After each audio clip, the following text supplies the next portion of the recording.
I tend to be a bit willful or spur of the moment, and for me, it's about kind of experiencing different things, like in this path, in this field, or just in life in general. And so last year, I walked a lot of the talent path. I would say, like, kind of experienced that, and I wanted to see what the team side and the business side of things were like. And so this year, there happened to be a really good opportunity for that with VGJ.Storm, and that's why I signed on for that. And I enjoy, I still enjoy.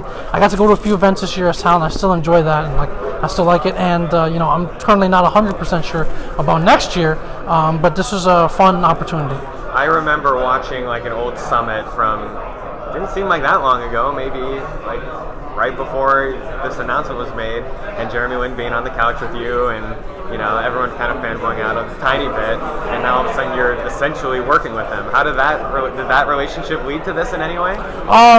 It was kind of the same event, actually, because that's when I talked a little bit to Jeremy and also to his manager and his team, and they've always been interested in Dota because Jeremy grew up playing it.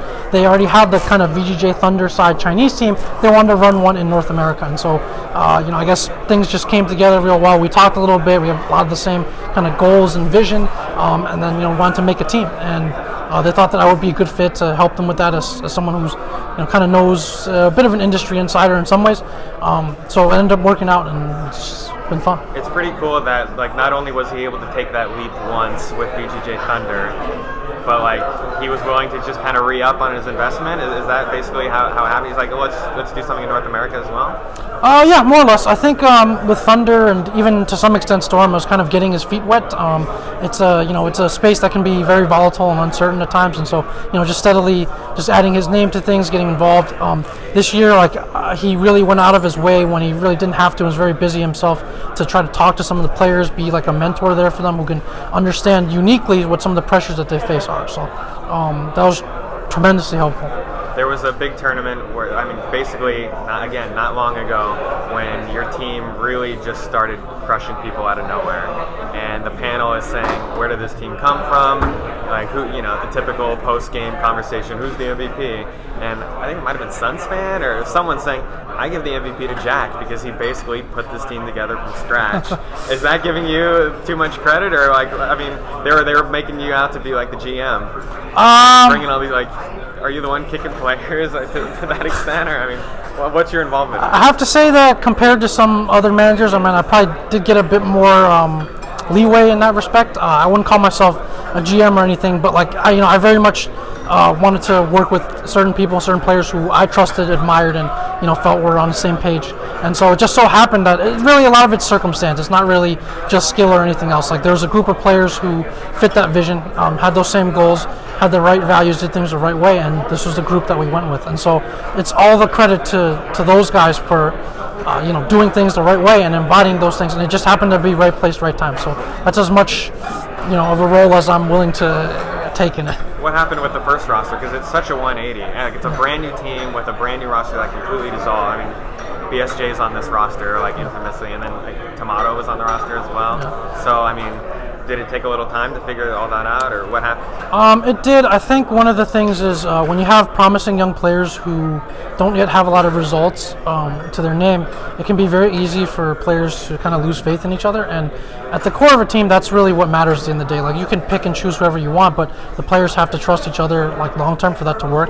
And we did have some issues with that the first half of the season.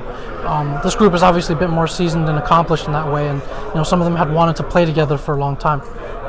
For Timado, a lot of most of the issue with him was visa issues, because he's an underage citizen of another country who was still in the process of getting his green card. It happened that process took the maximum amount of time, and so he wasn't able to be at the team house with us. His travel situation was uncertain. Paying him was an issue. So there's just a lot of difficulties related to his legal status, which have now been resolved, so he's fine. But that was a very tough decision for us to make, because he was also he's a very promising young player. Give me an insight into how hard and what you had to do to get Rezo on the team. I've heard some rumors, some stories that you were in his ear all day, every day. The joke between me and Kyle at DAC was that I'm getting Rezo. No, I'm getting Rezo. It was at some point Kyle was like, how much you want to pay me? I'll tell Rezo to come to your team. We're just joking around. I mean, I've known the guy. Like, I know he's a very hard worker, a very skilled player. I think he fit what we needed and what we wanted at the time, and he happened to be available because of all the OG stuff. And so, yeah, around the DAC time, like, I made it a pretty top priority to go out and get him and talk to him, try to get him on the team, and that's ultimately what happened. What was your sales pitch? It's like, hey, we got a really good team. We qualified we qualified as like the top team in North America for a bit. A lot of promise. Your position happens to be a position of need for us. Got a great captain, good group of guys. Like, let's get together, let's win. So that doesn't sound anything like too special. So to me, that says that Rezo must have felt the same way and believed in you guys the same way. Yeah, I think so. I think around the time, like, he was kind of exploring his options.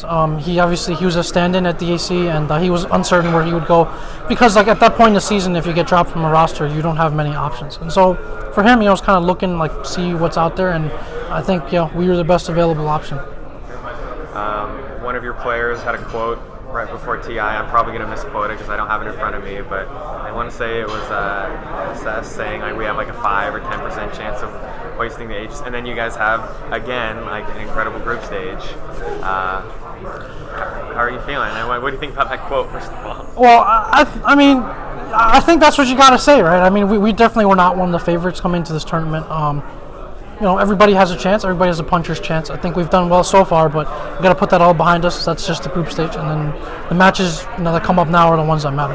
Anything I missed? Anything else you wanted to add? Not really. Thanks for the interview. You asked some really good questions. It was a lot of fun, and thanks for talking to me. I appreciate you taking the time.